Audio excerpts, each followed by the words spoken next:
It's time for the Northwoods Cooking Show.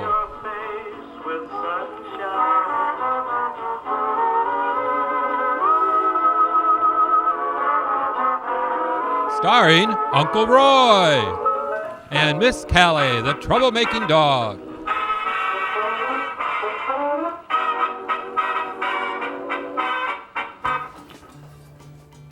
Hello and welcome to the Northwoods Cooking Show. I'm your host, Uncle Roy, and my lovely assistant, Miss Callie Ellis. Oh, come here, Callie Ellis, come here, say hello. Oh, say hello to everybody. Yeah, get your tweet. Oh, it's pretty. Come on. Oh, come here. It's pretty. Oh, yeah. Hello. Those were our sniff and bite cookies or treats that we made last time. Crunch. Well, guess what? It's the fair time again. Ho, Lordy, I'll be baking up a storm like crazy. So I'm already starting for the state fair competition. I already got my 25 categories in baking and 20 categories in canning. My canned goods are just about done. I only have like one, maybe two more things to can. And baking, I have to get busy. I only have a couple weeks before the fair starts. So today we are going to be making my coffee cake Bundt style. I believe that's the category. It's in the quick breads categories under for coffee cakes. They have two different kinds. One can go into a square or 8-inch square or 8-inch round pan, and the other is in a Bundt pan. And that's the one we're going to do, is a Bundt style coffee cake. This is going to be really good. Oh, delicious. Samples. There's no sampling on this one, Callie, because when this one's baked, I got to enter the whole cake, not just a piece of it. So, first of all, we're going to start off with our streusel topping.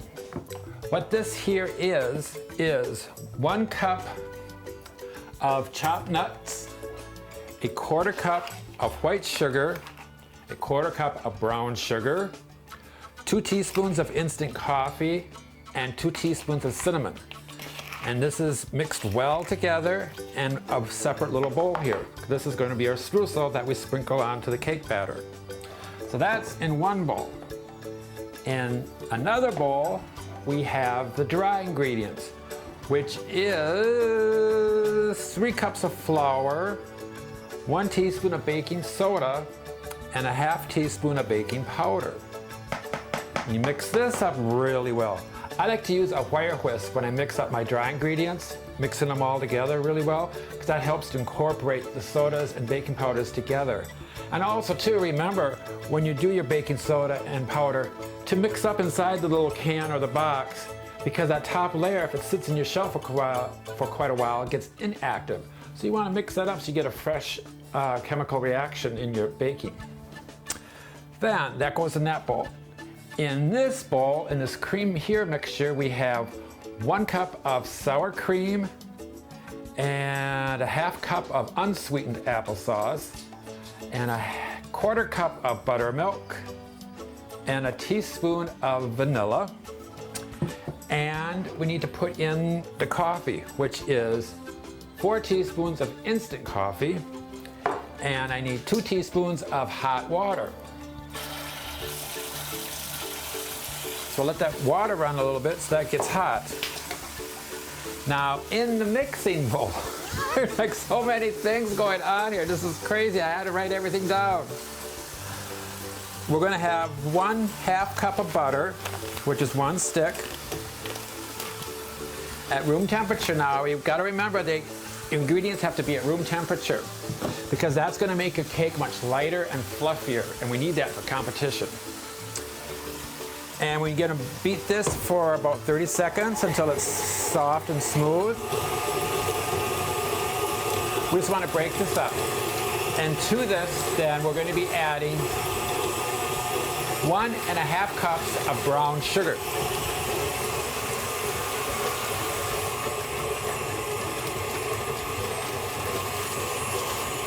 So,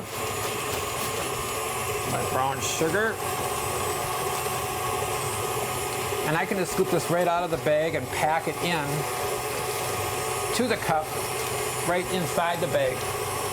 And then scrape it off on the inside of the bag.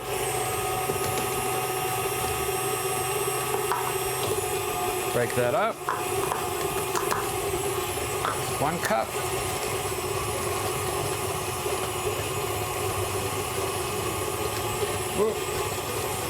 And half a cup.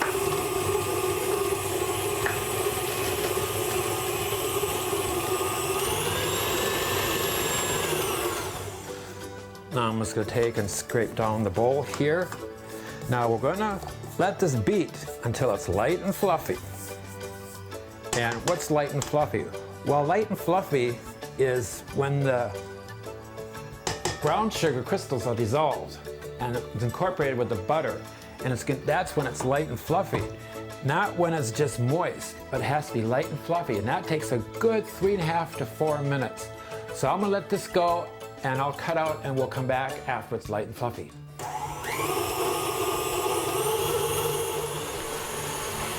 Okay, that's all nice and fluffy. Now we need to add 3 eggs, 1 at a time. And let this incorporate into the batter before we add the next egg. And then of course you want to scrape down the sides of the bowl and make sure you get the bottom too. Because you want to make sure all that sugar and egg is well incorporated. Because I can see black streaks, or not black streaks, but dark streaks from the brown sugar. So you want to make sure this is all extremely well mixed. Because when they bite into that cake, you don't want to get any crunch, crunch, crunch, you know, of the sugar crystals on your teeth, you know. Grizzle, grizzle, you know, crunch, crunch, like sand, you know. You want that sugar to be completely dissolved, because you lose points and possibly out the window. You're not going to win if they crunch into the sugar. Next, we're going to take and add our flour and our cream mixture. And we're going to alternate this. And I'm going to stop the mixer, because now I want to take and mix this in by hand, and I'm going to use, of course, the wooden spoon. And the wooden spoon is because when you mix everything together, if you use like this rubber spatula, you're going to break the handle. And that happens all the time when you use these, you know, even though it might be a thicker one, it's still going to break, like the thin part there when it starts getting thick. So I got my wooden spoon, and we're just going to alternate. Put in like about 1/3 of the flour. Mix this up. Now we don't want to activate the gluten because we don't want a tough cake. So when this gets moist, the flour, you can stop and then add 1/3 of the mixture. Now we got to put that coffee in. I can't forget that. It was 2 teaspoons of hot water, and that was 4 teaspoons of instant coffee.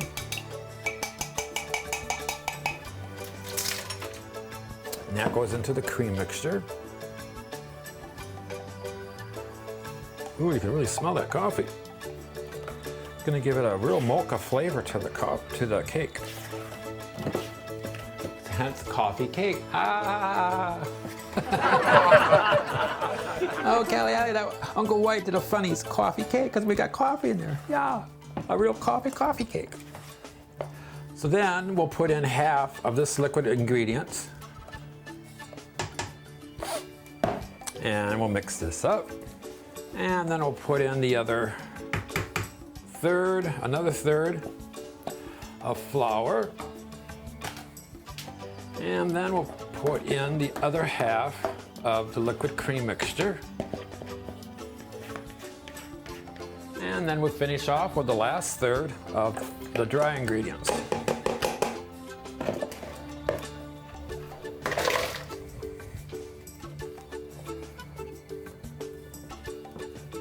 Now the oven is preheated at 350 degrees. And then we'll just get my Bundt pan. Make sure to scrape down at the bottom so there's no dry flour caught at the bottom.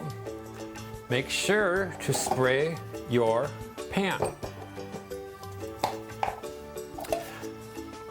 I always get the Baker's Joy, which is the flour and shortening mixed together. And this really helps out a lot. Even if you have Teflon coated Bundt pans, you still want to spray your pan. Because when your pans sit in your cupboards or whatever, it collects grease and dirt on the inside. And even that will make your batters and cakes stick to it too. So you want to make sure you have a clean, dry pan. And always spray it even if it's Teflon. It just makes it a better way, safer way of making sure that your cake is going to come out. You don't want to risk it sticking. Because if it sticks and you got a mark on it, it ain't no good. Everything has to be just perfect for competition, especially at the state level. You know, it has to be perfect too for a county fair, of course, don't get me wrong. But at state level, it's just that you're up another notch, you compete, you got more competition, and the slightest imperfection, you're gonna lose points. Because the competition is very fierce, and the points, everything matters. Extremely tough. So now we just take and pour a batter into our pan. But we only want to put in half of the batter and smooth that out. Because remember, this is our coffee cake. So we got to put that streusel topping. Can't forget that. That's very important. And this gets sprinkled over the batter. And then we just take and spread this all around the batter on top of the cake here. Now we put the other half of the batter on top of that streusel. And I'm tapping this down because you want this to be smooth and even. So this is our coffee cake. I believe it's called a Mocha Ripple coffee cake.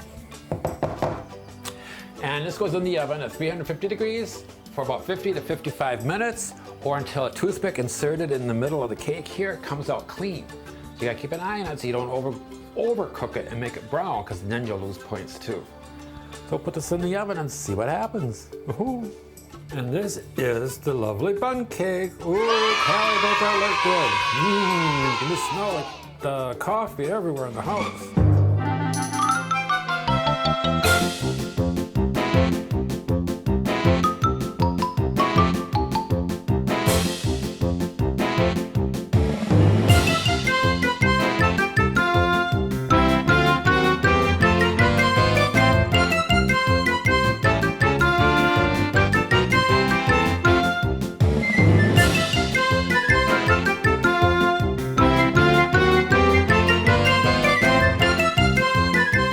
Okay, now we're going to go on to our second recipe today.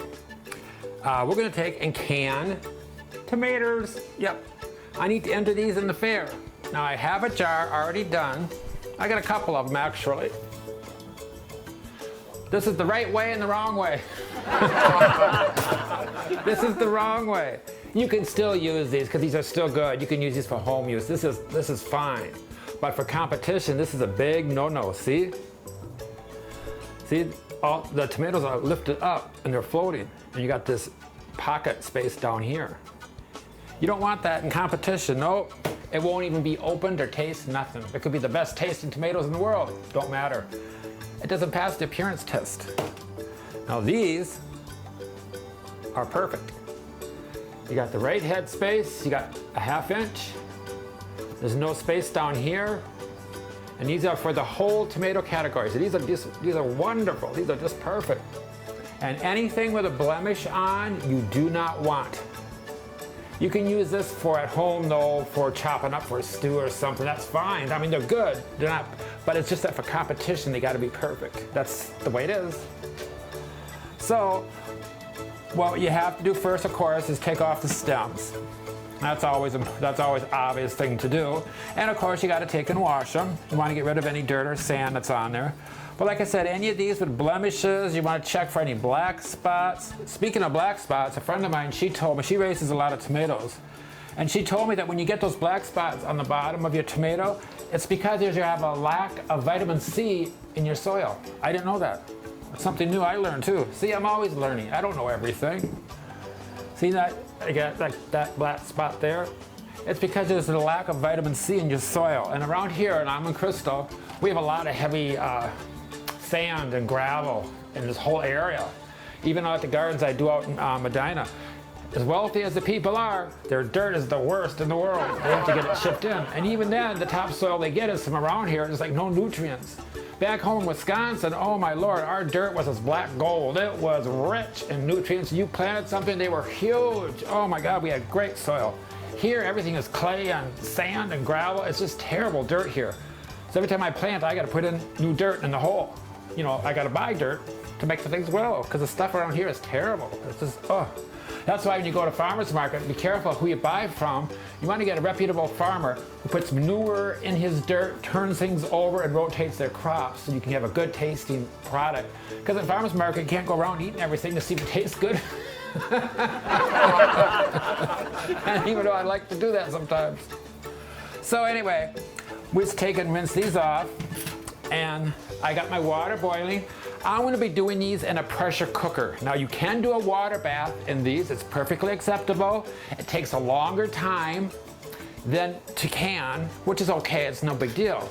But for competition, I like to do a pressure cooker for my vegetables, especially for tomatoes, because tomatoes are considered a fruit, so you can do a water bath. That's totally acceptable. But I want to do pressure cooker just to be on the safe side because they are so cautious about sanitary food conditions. So you don't get botulism or anything. So I would like to do a pressure cooker for competition, and that helps out with points a lot too, rather than a hot water bath. But you can safely in a hot water bath. It's a longer time. So we're going to do the pressure cooker. So I got my water boiling in my pressure cooker. I got my jars in there filled with water so that they can heat up and we have hot jars. Then I can just turn that down now, turn that off actually, because that'll stay hot because I don't need it right away. In here I've got my plain water coming to a boil, which it is, and I can put in my tomatoes. We'll just rinse those off and put those into our boiling hot water.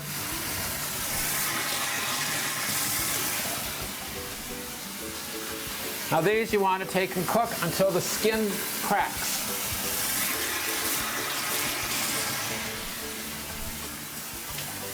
And on old tomatoes, they crack right away. That tells you you got an overripe tomato if it does that. But with fresh hard tomatoes, it takes a good, minute. They say 30 to 60 seconds, but it takes a good minute to 2 minutes before the skin starts to crack. So I got my sink filled there now with cold water. Oh, there's one that cracked already. There's another one. As soon as the skin splits, you want to grab those out and put those in the cold water, because the cold water is going to shock them, and then you'll be able to peel off the peel real easily. So after I fish these out, then we'll go on to the next step. Okay, now we just take and peel off, slide off the peels. They just slide right off, really easy. And then you want to take and decore them, and that's removing the little core where the stem was on. And you can just take your knife and just cut that out. Just go around in a little circle. And like I said, just slide off the skins. They just slide right off. And just cut around that little core and remove it. Very simple to do. And then just go through and finish off. Some of these now, the skin hasn't quite broken yet, but just take out the core and you'll be able to peel these off really easily then. You just don't want to overcook them either, because otherwise they can get all mushy on you. If the majority of them have split and some of them haven't split for a little bit, then take them out. If you just let them sit there forever and ever and ever and ever and ever, sometimes they just don't split. You're just going to really cook up that tomato, and it's going to get all soft and mushy on you. And you don't want to mushy the tomato. You still want it to be firm. And you want a firm tomato, so you don't want to overcook them. Okay, now these are all peeled, and we're going to return these to the boiling water. We want to heat those up thoroughly, because we want to do a hot pat. If you don't heat them thoroughly, this is what happens. They rise up to the top because they weren't hot enough. So we want to take and time that for at least 5 minutes because we want a hot tomato. So now with our jars, we got our hot jars.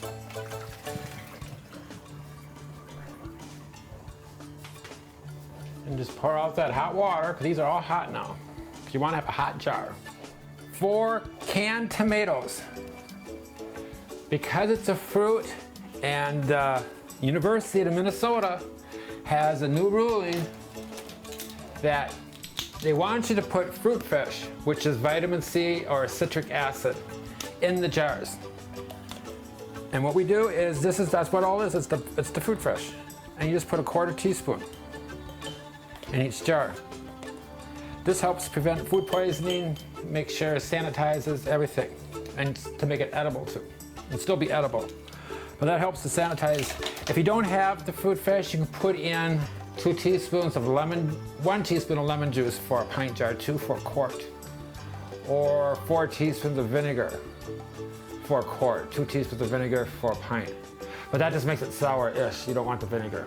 You can use lemon juice, it just gives it a more sour taste. It changes the flavor. Vitamin C is best because the fruit fish, because it doesn't change your flavor of your tomatoes at all. But it keeps them from browning. It's excellent for your tomatoes because it is still a fruit. And you got to put in a 1/2 teaspoon of salt. Now, not the kosher salt, you know how I love that. This has to be canning and pickling salt. Because your kosher salt, your iodized salt will get cloudy when you use it in canning. And in competition, you don't want that. It has to be clear.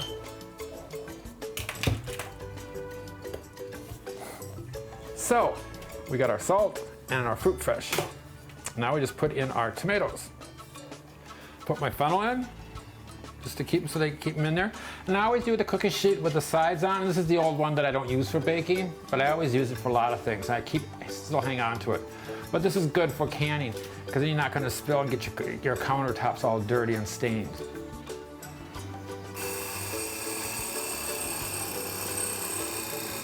Five minutes. So now I want to get the right size tomatoes, as close to the size of my other can. Now you can get the bubble remover, which is a plastic wand, and you put that in, down and around, and go around the edge like that to get rid of any air bubbles. Squeeze it in there, and then we're going to put in our water.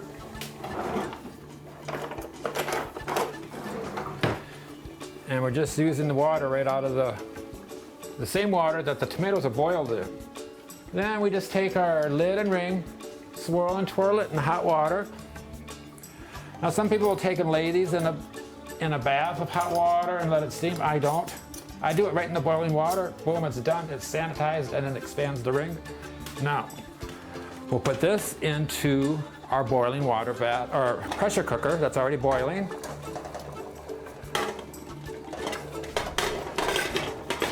Clamp that down. Now, when you're doing your pressure cooker, you want to wait for it to jiggle. And it'll start jiggling a lot. You get that little noise like that? Then you just want to turn it down to a simmer, to a very low flame, and then you start your timing. And we're going to do 20 minutes in a pressure cooker. Then when the 20 minutes is up, you turn off your stove and you let it sit there. Do not open that lid. Do not even try to open the lid. It'll explode with the pressure and hot. You get scalded, burned. Don't even think about it. When a timer of the 20 minutes is up, turn off the stove and let it sit there for at least a half an hour. You can take the stopper here and shake it to see if there's any air in it, like this. If you hear that, you still got air in there. Take and just let it go up a little bit more. You can release the air by doing that. That's after a half an hour. But generally in about 20 minutes that pressure will be gone, but wait at least a half an hour just to be safe. And just make sure there's no air coming out, and then you can remove the lid and take your jars out to cool. Now don't keep them in a draft. You want to keep them in a draft-free place. Don't put them in front of an air conditioner, in front of an open window where cool air is coming in, because any of that cool air that hits that glass is going to crack and shatter on you. It really will. That's happened, believe me. I just want to save you the trouble. It's a mess. So we'll just let this come to the boil. When we hear the rattle, turn it down to a low simmer and time it for 20 minutes, and then we'll be done with our canned tomatoes. Well, Callie, that was fun, wasn't it? Yeah. And at the time of the airing of this program, I just had an interview on Channel 12 News and Northwest Community Television, and they interviewed me for being a contestant coming up in the fair. So that's really exciting if you get a chance to see it. If not, you can watch it on my Facebook page. So, Callie, let's see who wrote us this week.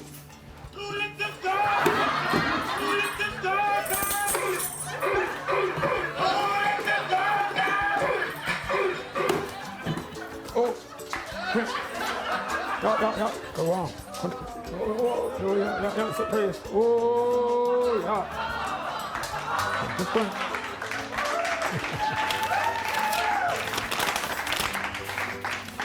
Dear Uncle Roy, Miss Callie, I was wondering if my chicken is still good.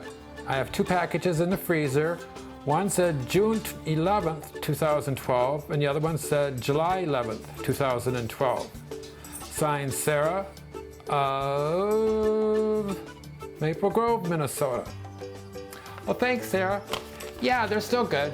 The best thing to do is, when you freeze your food, you want to try to plan on using it up within at least 6 months. It can still be frozen and kept good for another year, for at least a year. But try to use it up within the 6 months. I like to buy a lot of things too when they're on sale and then put them in the freezer, but then you forget about them sometimes in the freezer. I know that's happened to me too. But if it goes over a year, I would throw it out and not use it at all, because it's been in that freezer for quite a long time and it can get freezer burnt. No matter how good you have it wrapped up in your packaging and your freezer bags, etc., the time period is a little too long after a year and your food starts to deteriorate too. It can't last forever in the freezer. So you want to use up with at least 6 months then, is your best bet. So I hope that answers your questions. And from Miss Callie and myself, come here, Callie Alice, come here. You ain't nothing crying all the time. Oh, get over here. You gotta say goodbye. Get over here, sit back, get the position. Yeah. We like to say, healthy eating, be safe, and spread the sunshine. Say goodbye, guys. Oh, drooling. Oh.